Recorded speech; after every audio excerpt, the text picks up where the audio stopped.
అయితే ఈ రమావత్ మధు అనేటటువంటి వ్యక్తి, ఈ అభిషేక్ అనేటటువంటి వ్యక్తి, వీళ్ళిద్దరు మంగ్లీకి సంబంధించినటువంటి ప్రోగ్రామ్కి ఎట్లా పోయిర్రు, ఏ విధంగా పోయిర్రు, పోవడానికి గల కారణం ఏందనేది మనం మాట్లాడుకోవాలి. వీళ్ళిద్దరు, ఈ రమావత్ మధు, ఈ అభిషేక్ అనేటటువంటి వ్యక్తి, వీళ్ళిద్దరికి దోస్తాన్ ఏడట అంటే ఫస్ట్ ఈ విషయం మనం మాట్లాడుకోవాలి. ఆ తర్వాత మనం అన్నీ చెప్తా మీకు అర్థమయ్యేటట్టు చెప్తా.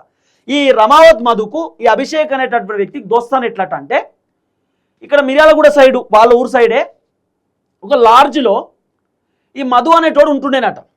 ఈ మధు అనేటోడు ఆ లాడ్జ్కి రెగ్యులర్ పోతుండేనట. పోయినా పోకపోయినా ఆ లాడ్జ్కు నెలకు 50,000 రూపాయలు పైసలు కట్టేదట. అట్లా 3 నెలలు కట్టిండట, సుమారు 1,50,000 రూపాయలు.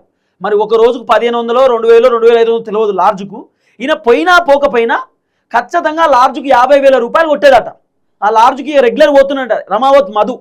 అయితే అదే లాడ్జ్కి అభిషేక్ అనేటటువంటి వ్యక్తి పోయిందట. పోయినప్పుడు ఆ రమావత్ మధు బ్యాగులు పట్టుకొని, కట్టలు పట్టుకొని, సంచులు పట్టుకొని పోతుంటే ఈ అభిషేక్ అడిగిందట, ఏందైనా ఏదో సంచి ఏంది, ఆ కథ ఏంది, ఏందంటే ఇట్లా రమావత్ మధు అని చెప్పి పెద్ద బిల్డరు, పెద్ద వ్యక్తి, ఆయన వెనకాల 10-15 మంది పొరగాళ్ళు ఉంటారు, మస్తు సంపాదిస్తాడు. ఆయనకు 2-3 ఆఫీసులు ఉన్నాయి, ఆయన బ్యాగులు మొత్తం పైసలే ఉంటాయి, ఆయన లార్జు ఇక్కడే ఉంటాడు, మొత్తం ఒక రూమ్ సపరేట్ ఆయనకు, ఆయన వచ్చినా రాకపోయినా పైసలు కడతాడు అని చెప్పుడుతోటే ఈ అభిషేక్ ఏమనిపించింది, అరే పెద్ద వ్యక్తి ఏంది అసలు, ఏం బిజినెస్ చేస్తాడు, ఏం కదా, క్యూరియాసిటీ ఎవరికైనా ఉంటుంది కదా.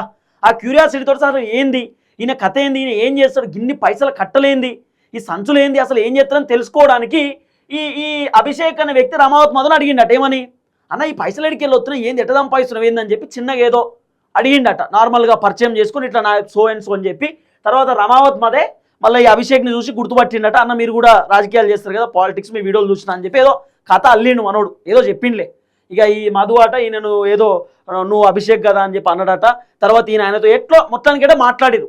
మాట్లాడిన తర్వాత ఈ అభిషేక్ అడిగినట్టు, అన్న ఏం చేస్తున్నావు, ఎట్లా చేస్తున్నావు, పైసలు ఎట్లా సంపాదిస్తున్నావు, గిన్ని పైసలు ఎక్కడి అంటే, ఇక్కడ ఏం మాట్లాడే తమ్ముడు, నువ్వు మియాపూర్ ఆఫీస్కి రా తమ్ముడు అని చెప్పి ఈ రమావత్ మధు అభిషేక్తో చెప్పిండట.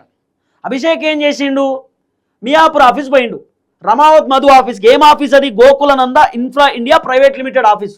ఆ ఆఫీస్కి ఈ అభిషేక్ అనేటటువంటి వ్యక్తి పోయిండు. రమావత్ మధుని అడిగిండట, అసలు ఏందన్న నువ్వు ఎట్లా సంపాదిస్తున్నావు పైసలు, ఇన్ని కార్లు ఏంది, ఈ కథ అంత ఏంది, ఏందన్న అంటే బిజినెస్ అడగకు కానీ ఇన్వెస్ట్మెంట్ చేయి, నీకు పైసలు ఇస్తా అని చెప్పిండట. ఎవరు, రమావత్ మధు అభిషేక్ అయిన పేరు అభిషేక్తో చెప్పిండట. ఏమని, బిజినెస్ అడగకు, నేను ఏం దందా చేస్తున్నాను అడగకు, నువ్వు ఇన్వెస్ట్ చేయి, ₹1 కోటి 2 కోట్లు ఇన్వెస్ట్ చేయి, నేను నీకు పైసలు ఇస్తాను నెలకు, నమ్మకంగా ఒక పేపర్ రాసుకుందాం, లేకపోతే నీ పేరు మీద ఏదైనా ఒక ప్లాట్ నేను రిజిస్ట్రేషన్ చేస్తా నమ్మకంతో.